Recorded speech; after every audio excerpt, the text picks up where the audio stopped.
Estamos entrando aqui, mais uma live do Rosa Consultório de Enfermagem. Segurei errado aqui, isso pra gente tentar fixar isso aqui, o tema. Deixa eu tentar lembrar, achei. Estou aqui tentando fixar o tema. O tema da nossa live hoje é o suicídio, a informação como meio de prevenção. Boa noite. Oi, Moema. Samanta já está online. Vamos aguardar o pessoal entrar devagarzinho. Enquanto isso, eu vou falando um pouquinho do que será conversado hoje, esclarecido, alguns mitos e verdades sobre esse assunto tão importante, né? O Setembro Amarelo, que é o alerta, né, para as pessoas que emocionalmente abaladas, não é? Para que os pais, os familiares, um alerta para atenção ao emocional do indivíduo. O Rosa Consultório tem promovido lives com assuntos que são pertinentes ao momento que a gente vive. Estevão, saudade de assistir as lives do Rio, Laser Rio. Que bom ter você aqui conosco. Darluce, boa noite, obrigada pela presença também. Obrigada a vocês. Pois então, pessoal, o Rosa Consultório ele vem promovendo lives, né, que trata-se de assuntos pertinentes ao momento que a gente vive. Esse mês de setembro não poderia ser diferente. Hoje, sim, hoje tem live, Esteve, eu tô ligadíssima. Terminando a minha aqui, vou ficar atenta ao horário para acompanhar a live de vocês. Não perco uma, vocês estão de parabéns, viu? Aproveitar a oportunidade aqui para quem nos acompanha.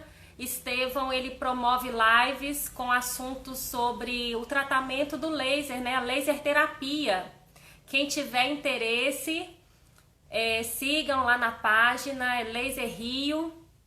Coloca aí, Estevão, o endereço para o pessoal seguir vocês e conhecer o trabalho fabuloso que vocês desenvolvem, juntamente com a professora Fabiana e tantas outras que...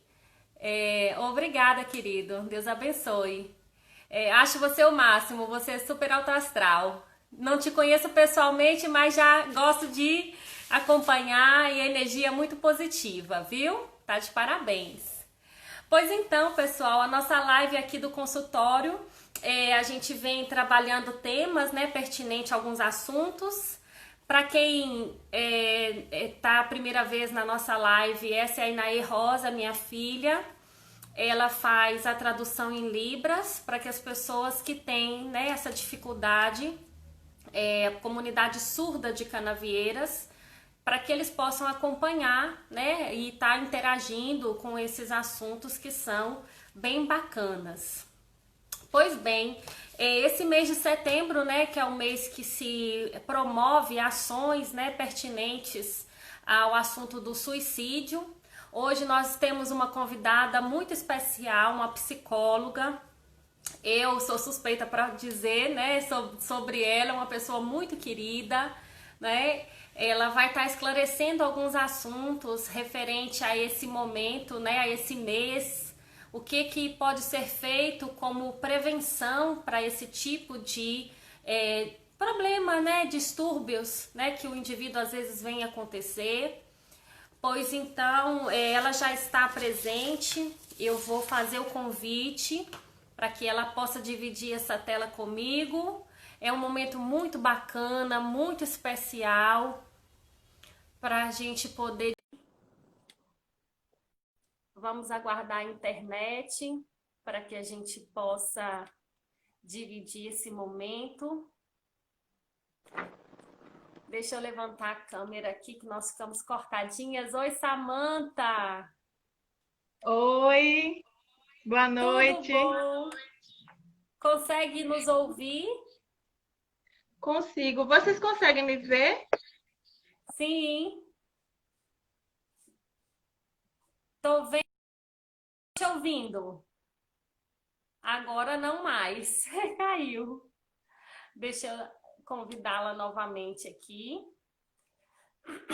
para que a gente possa dividir aqui. Aí, consigo Eu te ver. não consigo me ver. Uai, eu vejo Fica você. assim, Ve, eu não me vejo. vejo. Oh, meu Deus, que pena. Daqui a pouco vamos tirar uma foto para mandar para você, para que você possa se ver. Agora eu não estou lhe vendo. Agora eu estou Consegue? vendo você. Consigo sim. Pronto. Não consigo me ver, então vamos dar Poxa, continuidade. Não sei o que acontece. ao vivo é assim, né? O calor da emoção. Muito calor. Ai, ai, Samantha, muito obrigada por ter aceito o convite. É um momento muito especial para mim poder dividir essa tela com você, contribuir, né, com as pessoas que nos acompanham sobre assuntos tão importantes e muitas vezes tão escondidos, né, pela vergonha, pelo receio, pelo preconceito, enfim, tantas coisas que nós vamos conversar um pouquinho aqui. Então, eu estou muito satisfeita, muito feliz por você ter tirado um pouquinho do seu tempo para que nós possamos bater esse papo legal e contribuir com as pessoas, né? Para que elas possam tirar suas dúvidas. Eu que agradeço, é a minha primeira live, então, pessoal, vai desculpando o nervosismo e qualquer outra eventualidade, né, como esta, que eu não estou me vendo, então vou assim mesmo, viu, no escuro. Vocês sinalizem aí E, para mim. e tá ótimo, você tá linda, tá focada, a gente Alô. consegue ver e ouvir. Eu não sei Obrigada, viu? printar, se alguém puder fazer um print aí da tela para registrar esse momento, depois a gente envia para Samantha. Ô, Maria tá me vendo, ó, linda e maravilhosa. Obrigada, Maria. Exatamente. Nós estamos conseguindo lhe ver. Mas antes da gente começar, Samantha, fala um pouquinho para nós quem é Samantha. Então, eu estou, né, um ser de luz, composto de fases como a lua, e estou vivenciando diversos papéis, né, que complementam a minha existência aqui nesse planeta. E neste momento, o meu papel atual é como psicóloga, onde eu posso fomentar o acolhimento, onde eu posso fomentar a escuta, que proporciona um pouco do meu aprendizado e faz com que eu divida, com que eu partilhe um pouco dele, né, para os demais. Eu sou uma eterna aprendiz. Eu acredito que quando a gente parte desse ponto, a gente tem mais a aprender, né, a doar do que a receber. E, para complementar, eu sou uma admiradora da suicidologia também. É um campo vasto e uma hora de live não seria suficiente para a gente abordar tantos dilemas subjetivos. Verdade. E o pior, você não sabe que o tempo passa tão rápido, na hora que começa a esquentar, já está na hora de terminar. É verdade, todo mundo fica ouriçado. Isso, com certeza. Vamos agradecer aqui a presença de todos que já estão por aqui. Isabela, Maria José tá aí, tantos outros. Deixa eu ver. Esquadros também. Eliane Soledade, tantos que já entraram. Eli está aqui. Um abraço a todos. Moema sempre participando. Cris, um beijo a todos. É tão gostoso ver o pessoal entrando, né? Os amigos que nos Muito. acompanham. Agradeço imensamente a todos vocês. Também gostaria de dizer aqui, né, Samantha, que a nossa proposta é que as pessoas enviem as perguntas, que tenham dúvidas, que queiram esclarecer, aproveitar esse momento ao vivo e, apesar de parecer distante, ao mesmo tempo tão próximos, né, que a gente acaba ficando mais próximo também. Então, enviem as dúvidas que nós estamos aqui. Hoje o dia é de Samantha, ela vai esclarecer na medida do possível. Exatamente. Lembrando que eu E não esse sou assunto. suicidologista ainda, né? Então, a área da suicidologia é muito vasta. Então, a gente vai com cautela, porque tem assuntos, propriedades que não são da minha alçada, mas a gente vai desenvolvendo. Com certeza. Mas, na verdade, esse assunto ele engloba tantos outros, né? O início com uma depressão, os sinais e sintomas que vêm a princípio desenvolvendo para que venha se tornar um suicida, enfim.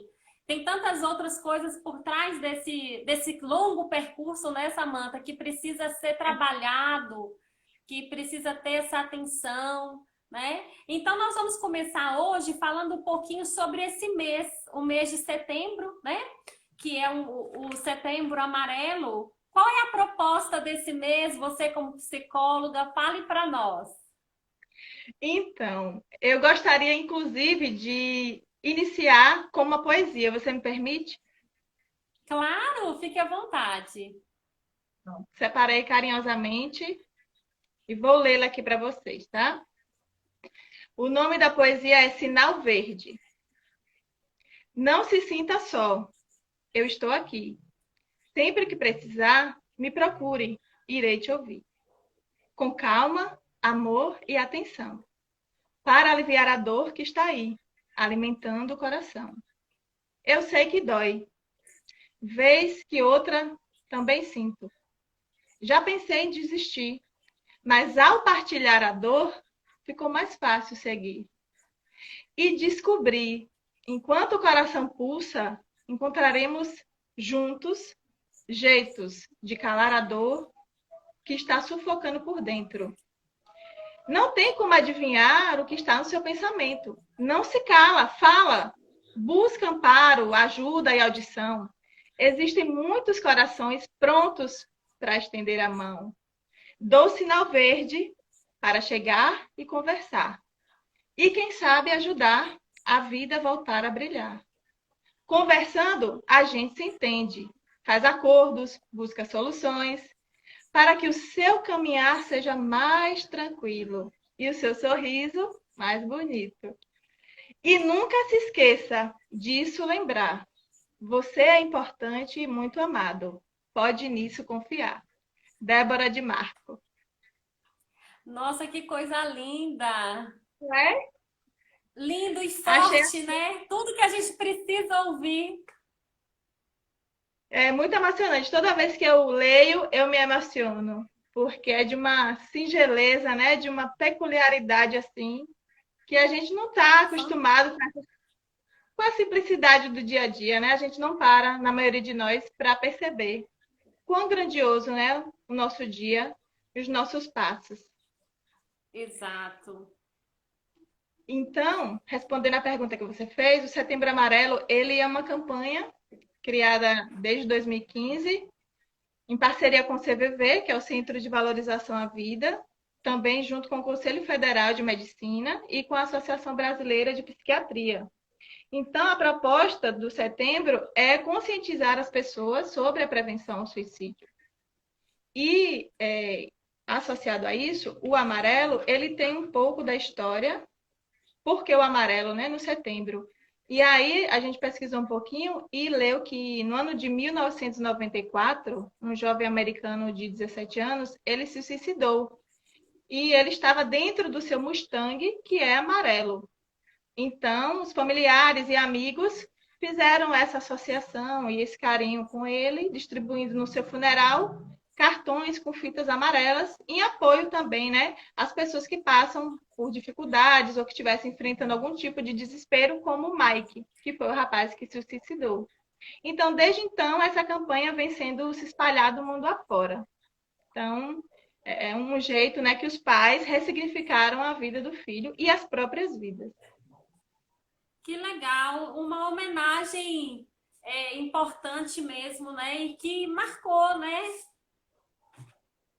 Exatamente. Marcou e de lá para cá eles são eles estão à frente, né, da campanha e sempre, todo ano, né, eles fazem esse tipo de movimento lá nos Estados Unidos e foi para o mundo afora, né? No Brasil, a gente aqui desde 2015 a gente vem aderindo a essa prática de conscientização. Maravilha. Ô, Samantha, a gente não sabe se é um mito ou se é uma verdade. Referente ao suicídio, quando fala assim, a pessoa ela tá fazendo isso só para chamar atenção, isso é só da boca para fora, quem quer suicidar não avisa, não conta. Isso de fato é um mito ou uma verdade? Bom, as pessoas que falam, né, que querem se matar para chamar atenção, isso é um mito, assim, imenso, de uma grosseria imensa. Porque quando a gente fala de chamar atenção, a gente está invalidando os afetos do outro, né? O que ele sente, o que ele traz enquanto história, enquanto sofrimento. Então, quando a gente diz que é para chamar atenção, a gente precisa repensar. Olha, o que eu disse aqui agora, né? Então, assim, realmente é um mito grande e que associada a isso também, elas não pretendem de fato terminar com a própria vida. Não. Elas querem que uma parcela daquele sofrimento morra. E não o corpo em si, a totalidade, mas acaba indo por essa via. Então, de fato, o que eles querem é que o sofrimento suma, amenize, que aquele momento que ele está passando desapareça. E aí acaba que a totalidade do ser vai junto. Então, o suicídio, ele é um ato definitivo para um problema temporário. E uma coisa que a gente observa, e eu não sei se tem dados estatísticos para isso, eu não acompanho esses dados, mas talvez você possa saber, referente aos adolescentes, a adolescência, né? As crianças que vão entrando nessa adolescência ou da fase pré-adolescente para o adulto. Como é que está essa questão? Hoje a gente vê que os adolescentes eles estão muito frágeis, né, Samantha? Não sei se é a questão assim, se isso também influencia a questão dos pais estarem muito ocupados, trabalham muito e querem suprir essa ausência de alguma forma, dando de tudo e quando se vê não observa a evolução dessa criança, no colégio se tem alguma alteração, enfim. Esses números realmente têm crescido nessa faixa etária?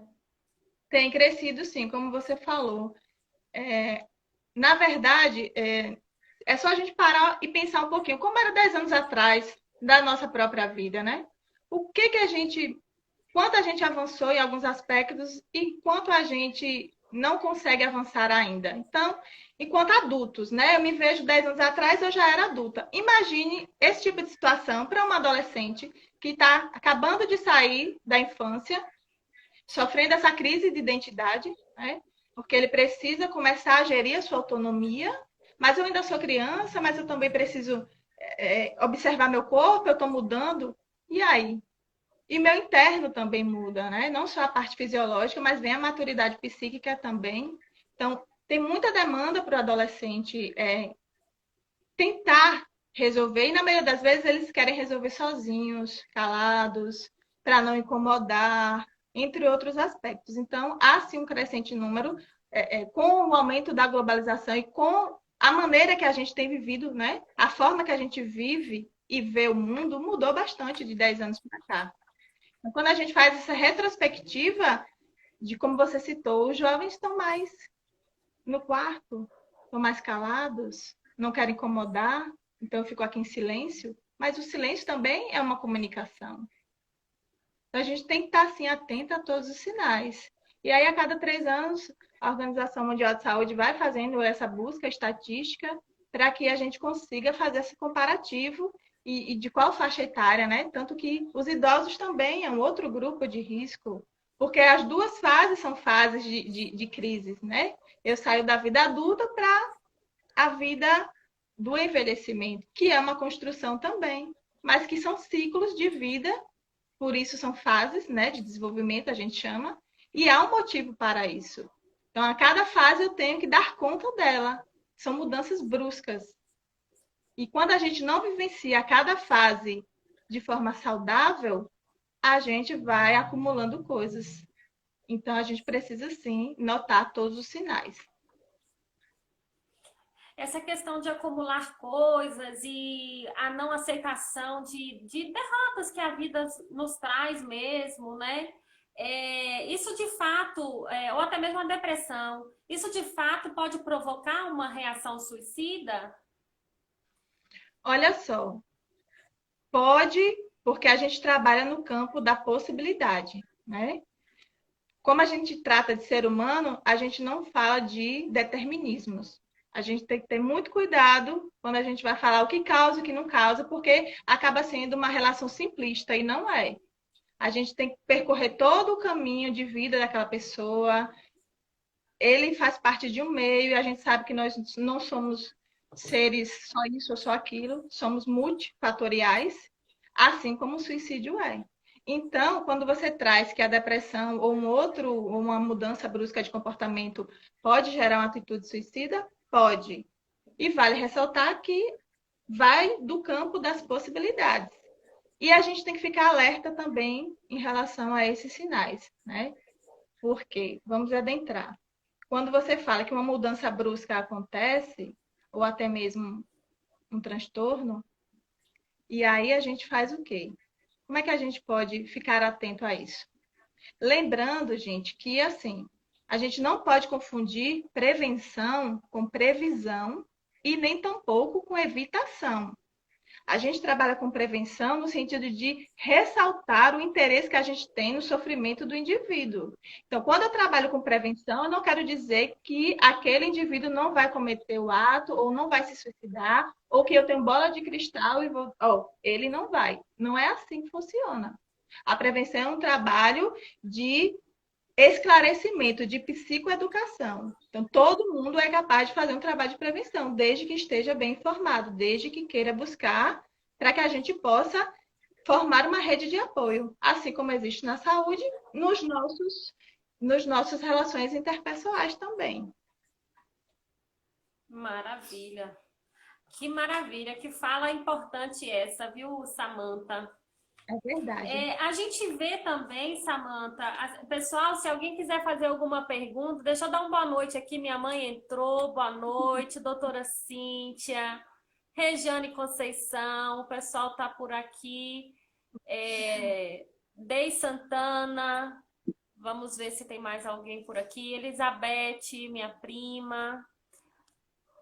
Se alguém quiser fazer alguma pergunta, fique à vontade, o momento é esse. Samantha está aí esclarecendo essas dúvidas, né, que são pertinentes a esse mês que nós estamos nesse processo de trabalho preventivo. Né? Falando em prevenção, Samantha, quais seriam assim, os sinais clássicos de um suicida ou de um princípio depressivo mais profundo, por exemplo, mais intenso? Olha só, isso vai variar de indivíduo para indivíduo, né? A gente tem que sempre colocar o contexto na situação principal, porque o que eu estou vivendo não é o que Janaína está vivendo, né? Então, eu tenho um estilo de vida e você tem outro. Então, as pessoas que convivem com o indivíduo que aparentou essa mudança brusca, é importante que note, né? Por exemplo, se eu sou uma pessoa introvertida e aí de uma hora para outra eu sou muito extrovertida, eu sou muito falante, eu sou outra coisa, uso de álcool e outras drogas. Eu sou uma pessoa que não costumo beber e aí de uma hora para outra eu começo a desenvolver um gosto diferenciado pela bebida. E aí, por exemplo, qualquer outra situação que a gente possa verificar dentro do contexto. Porque, assim, os sinais não é para a gente ficar alarmada, mas é para a gente ficar atenta. Porque quando eu digo que eu mudei um comportamento, fulano mudou o comportamento, então quer dizer que ele vai estar esquematizando e está planejando se suicidar. Não é bem por aí. Mas a gente precisa validar aquela fala e aquele ato.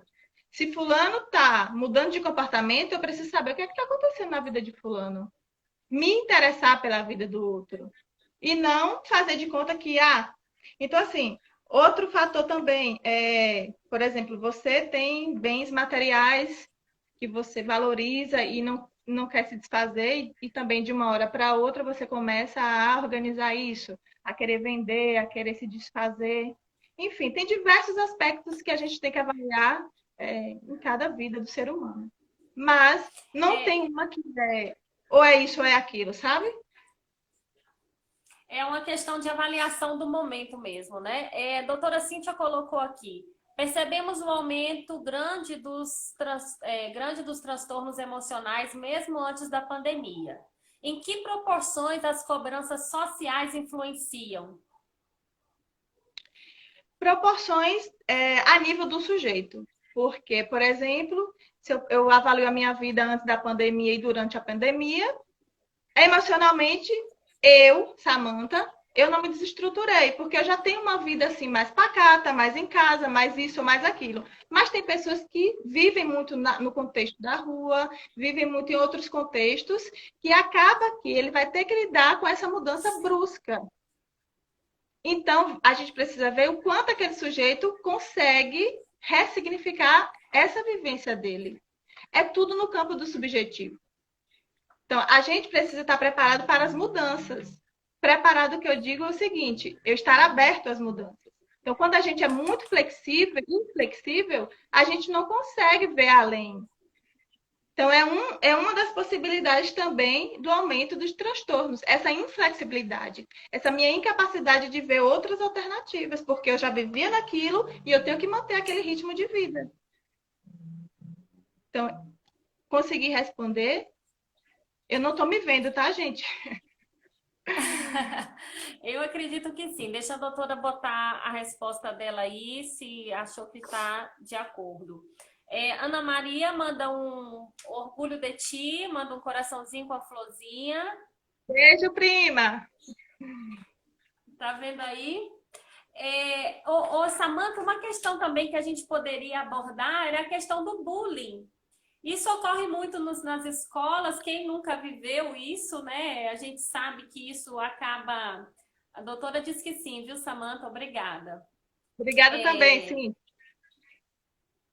as escolas, a gente sabe que isso acontece com certa frequência, essa questão do bullying. Eu digo que antigamente, na minha época, a gente conseguia lidar melhor com o bullying. Quantos bullies a gente não sofria e a gente conseguia levar na resenha, ia chorando para casa e apanhava da mãe, porque chorou da piada do colega. Hoje tomou-se uma proporção mais diferente, não é? Hoje a criança ou a própria família em si está mais assim, doída com certos bullying que vem acontecendo. Ou eu não sei, ou não sei também qual é o nível da brincadeira que isso acaba afetando. O que você fala para nós sobre esse bullying de hoje?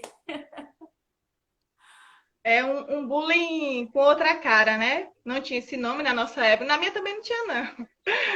E não tinha esse Não nome, tinha, não. mas eu tenho algumas pessoas assim do meu convívio que sofriam bastante, assim, escancaradamente o bullying. E hoje em dia é um adulto também com dificuldades de autoestima, com outros tipos de dificuldades, embora seja visto aparentemente como uma pessoa linda, uma pessoa bem dotada artisticamente, enfim, de várias características que a própria pessoa não vê, sabe? Então isso, o bullying, ele é um dos fatores de risco, né? Então, quando a gente assim, o perigoso também disso é que ele pode ir por outros caminhos, que é da automutilação. Então, É a gente tem que isso, que focar também é um também assunto que a nisso. gente também pode falar mais adiante, né? Exatamente. Então, o bullying de hoje, ele está mascarado de outra forma, porque, como você citou, a gente mudou muito, né? Nossa historicidade, nosso meio, nosso jeito de ver o mundo, né? Mudou. Então, quando eu trago essa perspectiva de mim mesma, de 10 anos atrás e para o que eu sou hoje, a adolescência de hoje é totalmente diferente da adolescência que eu vivi, a maturidade é outra. Então, por isso que é essa adolescência tardia, porque está havendo uma modificação gigantesca nos ciclos de vida, na forma como a gente, nos papéis que a gente desenvolve, que inverte também, sabe? Então, a gente precisa ter Exato. muito cuidado. E o bullying, né, um fator de risco que a gente precisa estar atento, que não é mimimi, porque causa, sim, problemáticas mais adiante com autoestima, insegurança e demais assuntos que uma coisa puxa a outra, né?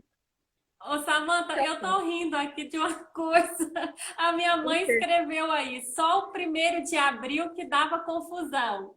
Foi porque eu nasci 1º de abril. Ô, Você tá aí de Samanta, verdade. eu nasci 1º de abril, minha filha, mas eu chorava tanto. Tinha musiquinha, minha mãe tá aqui me zoando. Só o 1º de abril que dava confusão. E aí, afetou sua vida isso? Como foi? Partilha aí com a gente. A minha irmã inventou uma musiquinha, tinha até musiquinha do dia 1º de abril. Gente, que lembrança boa que ela resgatou aí agora. Eu ficava, minha irmã, num choro por conta desse 1º de abril. Foi quando criança, foi difícil superar esse 1º de abril, viu, mãe? E teve impacto para você? Teve algum impacto? Na época pode ser até que eu tenha ficado chateada, mas hoje não, hoje nada disso. Então, tá vendo? Somos sujeitos Hoje, singulares, o hoje, que hoje virou resenha, Samanta. ressignificou. Exato. Ai, ai. Essa questão, você comentou, né, há pouco sobre a mutilação, né, a automutilação. Isso acaba que acontece realmente, a gente muitas eu já me deparei em atendimentos em unidade básica de saúde com esse tipo de situação e assim é tão difícil para a gente quando a gente se depara nessa questão, Samantha, que a gente não, precisava ser mais preparado para abordar esse tipo de problema, né? Porque hoje a gente se depara muitas vezes com isso, encaminha para o CAPS, como, né? Então, até tínhamos colocado uma pergunta mais ou menos, né, prévia sobre isso, falando desse procedimento mesmo, né? Identificar o usuário que tentou suicídio, como é que se faz, qual o procedimento a se fazer, que conduta tomar quando a gente se depara com esse tipo de situação. É isso, né? A autolesão é esse comportamento, né, intencional que alguns de nós têm, de se agredir diretamente no corpo, mas ele não tem uma intenção consciente de suicídio. A princípio, ele não tem essa consciência de suicídio, ele se machuca, porém, ele é considerado um fator de risco para o suicídio. Então, assim, a autolesão é a mesma coisa que tentativa de suicídio? Não. Só que existe a autolesão sem intenção suicida, e essa autolesão, ela aparece no DSM-5, que é a nova versão do diagnóstico de transtornos mentais, ela aparece numa seção separada, porque ela necessita de mais pesquisas. Então, a coisa não é tão simples assim. Se cortou, então quer dizer que é isso. Tá usando, abusando de substâncias psicoativas, então é aquilo. Não é determinista. Por isso que é multifatorial. A gente precisa realmente, como você falou, de profissionais especializados, que a gente possa difundir a problemática através de estudos científicos, que não é blá blá blá, que não é baboseira e que é a realidade. E eu sempre bato nessa mesma tecla, não busque ajuda somente em momentos de crise, que a gente fica invalidando os nossos afetos o tempo inteiro. Não, vai passar, não, porque é isso. Deu, um, deu uma pia de prato para fulano lavar, manda capinar o terreno, sabe? Invalidando os nossos afetos como se uma coisa material fosse resolver o nosso subjetivo. Então, o problema é muito mais embaixo. A gente está vendo superficial, que é o corte. Mas o problema está lá dentro. Porque o suicídio não corre nas nossas veias. Então, a gente tem que ter o cuidado com isso. De estar atento, sim. Ah, mas é tanto clichê. Fala que resolve, fala que resolve. Fala e transforma isso na prática. Porque é o que eu sempre busco, como eu sempre comento. A gente tem que buscar as nossas vivências teóricas para as nossas práticas. Então, se eu ouço que alguém quer se matar, ou que já sentiu vontade, ou que é um pensamento recorrente, o que é que eu posso fazer? Escutar, fechar minha boca e ouvir e abrir o meu ouvido para o outro. Porque não é para chamar atenção, como já discutimos anteriormente. É uma forma de comunicação. E se ele está buscando, né, a pessoa está buscando esse método de corte ou de outros comportamentos, né, suicida, é porque a comunicação também não está sendo ouvida. Está tendo falhas nessa comunicação. Efetiva. Exatamente. Então, é um Acredito problema que de saúde essas pública.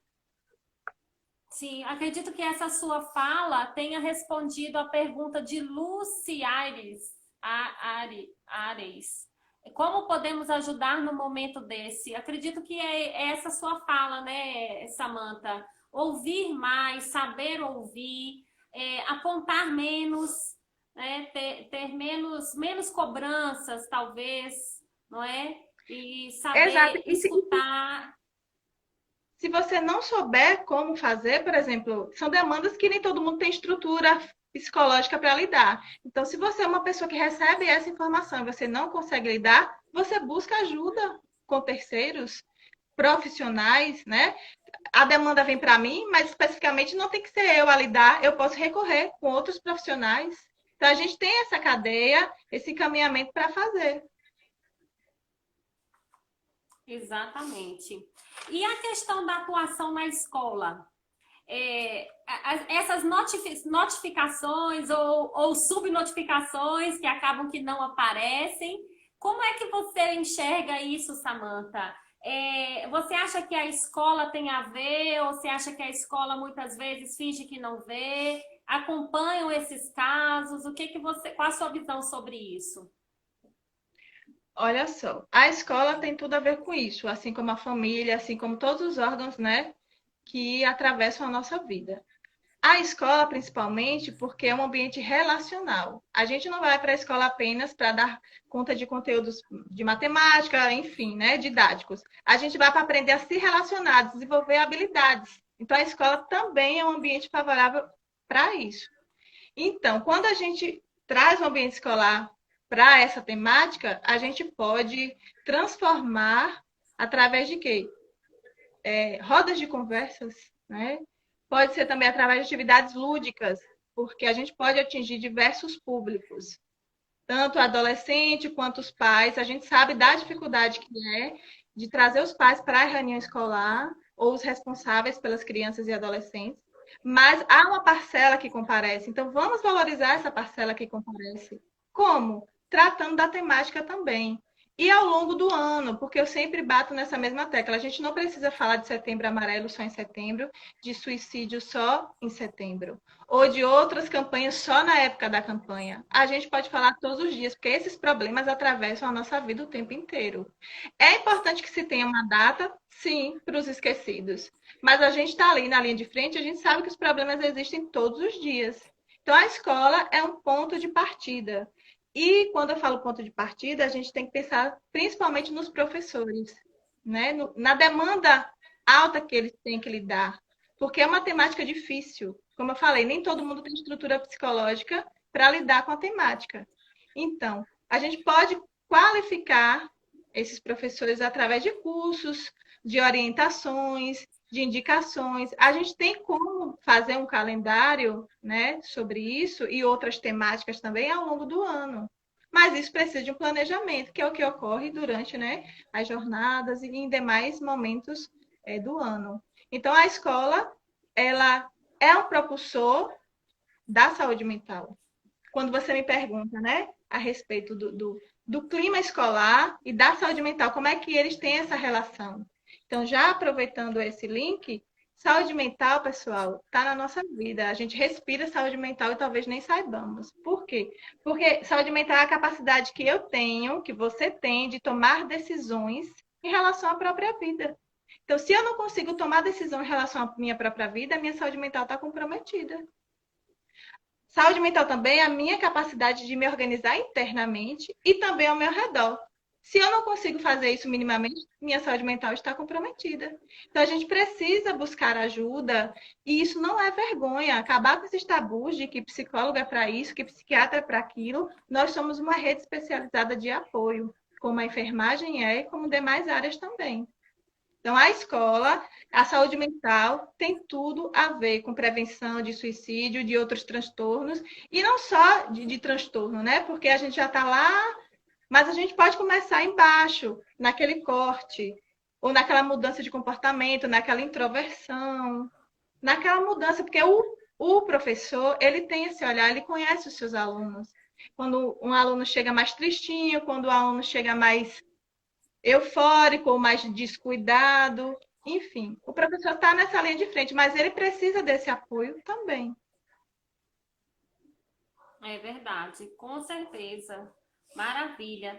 Ô, Samantha, e uma curiosidade, por exemplo, às vezes a gente pode se deparar com uma carta ou um sinal claro de que um determinado indivíduo vai cometer o suicídio. Qual o primeiro passo que a gente deve fazer? Se for, a gente pode. Delimite aí um contexto. Você, Janaína, encontrou uma carta ou alguém te deu pessoalmente essa carta? Encontrou, sei lá, eu sou professora, encontrei na mesa do meu aluno uma carta se referindo que iria cometer um suicídio, que estaria triste, nananã. E aí, qual conduta se tomar? De início, não divulgar a carta. Não divulgar a carta. Certo? Certo. Vamos avaliar o aluno. Quem é o aluno? Você vai pensar quem é o aluno. E aí, em parceria com a coordenação ou a direção, pensar junto em como abordar esse tema com os pais, com os responsáveis do aluno. Mas, a princípio, a gente precisa ouvir esse aluno também, entende? Porque se ele deixa uma carta, ele quer se comunicar com você. Então, até a gente chegar lá nos pais, a gente precisa ouvir esse aluno. Buscar, se ele já foi embora, buscar ele em algum momento, ir atrás dele em algum momento, se você achou a carta no outro dia, enfim, não importa, mas ir buscar esse aluno para ter esse contato com ele. Porque se ele teve essa ideia, né, de querer se matar, ele está num nível de sofrimento altíssimo. E se for criança, mais ainda. A gravidade aumenta. Então, o passo é esse: não divulgar a carta, buscar o aluno, a pessoa, enfim, da carta, e ouvir o que, é que essa pessoa tem a dizer, o que é que levou essa pessoa a escrever aquilo, o que é que ela realmente quer comunicar com aquilo. E eu sempre trago também, não sei se vocês já ouviram falar, o nome dela é Karina Fukumitsu. Alguém já ouviu falar? Se não ouviu, vale super a pena. Ela é uma psicóloga, psicoterapeuta e suicidologista. Inclusive, a mãe dela tentou várias vezes o suicídio enquanto ela era criança. A própria Karina também já fez, tentou também, né, o suicídio. Então, assim, ela tem uma história de vida de você ficar assim, como essa pessoa está assim hoje. E aí ela abraçou a causa da suicidologia e vem ajudando imensamente as pessoas na prevenção. Então, assim, a gente precisa estar atento, sim, e não invalidar os afetos. Maravilha. Vamos lá, deixa eu ver mais ou menos quanto é que está o tempo aqui. A gente tem ainda uns minutinhos. Vamos pensar na forma preventiva. Que tipo de trabalho a gente pode estar utilizando, por exemplo, na infância? A gente vê uma criança que é mais introspectiva, não interage com os alunos, com os colegas, na verdade. E aí, a gente. Aqui, ó, tem alguma pergunta, deixa eu ver aqui. Parabéns aos meus profissionais, Marcos. Inimaginável a dor de uma pessoa que atenta para o suicídio, exatamente. Acho importante conhecer a família, pois a depender do posicionamento dela ou da compreensão, pode ajudar ou atrapalhar o processo desse jovem da situação hipotética. Exatamente, muito bem colocado. Perfeito. E essa prevenção, né, a própria Maria já responde, que é o acesso à família. A gente não consegue fazer um trabalho sem incluir a família, né? É impossível. Mesmo que eles não concordem, mesmo que eles tenham algum tipo de preconceito, a gente precisa atravessar isso também. Então, em relação à criança, a problemática é maior, mas eu digo que a gente consegue acompanhar, porque ela está em fase de desenvolvimento. é, como tem aquela frase, é mais fácil consertar, cuidar das crianças do que consertar um adulto. Porque o adulto já tem as suas Opinião personalidades muito bem formada, enraizadas. já tem as. Exato. E a criança não, ela está em desenvolvimento, então ela tem esse canal de abertura para ir por aqui, para ir por ali, é mais flexível. Então, e a criança também tem essa ludicidade que a gente consegue alcançar. O adulto, a maioria deles é mais rígido. Então, no sentido da prevenção, a gente parte para o lúdico. É um trabalho de formiguinha, é um trabalho difícil, porque, como eu te falei, a gente precisa acessar os pais ou os responsáveis, e aí acaba que não tem muito sucesso na parceria. Mas a gente precisa focar na criança, lembrar que é ela quem está em sofrimento e que precisa ser ouvida, mesmo que os responsáveis não validem aquilo ali. Então, a prevenção é sempre Até esse, o por acolhimento. Até porque cada caso realmente é um caso, como você já havia colocado anteriormente, né? Nem todas as famílias são iguais. Muitas vezes a gente ter um histórico de alguém sendo abusado, violência doméstica, enfim, tantas outras coisas de um mundo perverso que tem por trás, né, Samantha, que pode talvez aí está um determinado problema, né? Que são os Por fatores conta, de às risco, vezes, Thaís, que você citou. Já são exato, fatores de risco. exatamente. Muitas vezes acontece e a gente às vezes não está nem preparado para poder trabalhar com esse tipo, mas acaba a gente descobrindo certas coisas, né, numa certa investigação. Nesse caso hipotético que a gente citou, né, esse aluno muitas vezes pode vir de um sofrimento em casa, né, com os pais, ou um abuso sexual na infância, ou qualquer coisa que traz essa tristeza, enfim, tanta coisa pode estar por trás disso, e às vezes a escola que vai dar esse suporte, né? A escola, o conselho tutelar, as entidades que são envolvidas, né, nesses casos, para poder tentar tirar esse indivíduo dessa situação complicada. A gente sabe que não é fácil, né? Que dá trabalho mesmo e às vezes tem essa sensação de incapacidade, mas a gente precisa lembrar que é a criança quem está na situação. Mesmo que fatores externos, né, nos digam que não, nos impeçam de ir, mas a gente precisa pensar na pessoa que está em sofrimento. O que é que ela gostaria, né, que fizessem por ela, mesmo que o mundo fosse contra? O que é que ela gostaria? Ah, eu gostaria de ser acompanhada, mesmo que eu esteja em casa, não posso sair. Enfim, eu gostaria que o professor fosse lá perguntar por mim, ou que um colega meu fosse lá levar uma atividade, sabe? Pensar um pouquinho no outro, como eu gostaria de ser Exato. tratado, e está faltando muito isso na nossa humanidade. A gente, como você citou, né, tem uma transformação grande e a nossa mentalidade acompanha, não é só as questões materiais de globalização, mas o nosso repensar, né? O que que significa a vida para mim? Que sabor a sua vida tem? Quais são as escolhas que eu estou fazendo, né, para saborear a minha vida, para dar um gostinho? Porque às vezes a gente acaba não sentindo mais prazer, que é a anedonia, né? Essa diminuição do prazer nas nossas atividades. Mas e aí, o que é que eu faço com isso? Preciso ressignificar. Então, é como a gente lida com as nossas dificuldades que vai dizer qual caminho a gente vai seguir. E a prevenção é exatamente isso, é ressignificar as percepções de vida. Eu tenho uma percepção, você tem outra. Então é tudo no campo do subjetivo. Nós, a maioria de nós não tem paciência para se conhecer. A gente quer ver que isso aqui é vidro, então eu estou vendo. Aí eu posso realmente pagar por isso. Mas internamente a gente não sabe, não se conhece e não quer se conhecer. A gente não tem a paciência do processo psicoterapêutico, que é esse processo de Sim. autoconhecimento. Então, como é que eu vou ver resultados se eu não faço a prevenção? Como é que eu vou querer que algo mude se eu nem sei o que é prevenção, o que é pós-venção, o que é acolhimento? E aí, Com certeza. Rúbia está dizendo que é bem isso, nos falta humanidade, sensibilidade para perceber o outro, exatamente. sensibilidade, não, isso Nós mesmo. estamos chegando ao final, Samantha. Poxa! Estou dizendo, vamos ficar com gostinho de quero mais.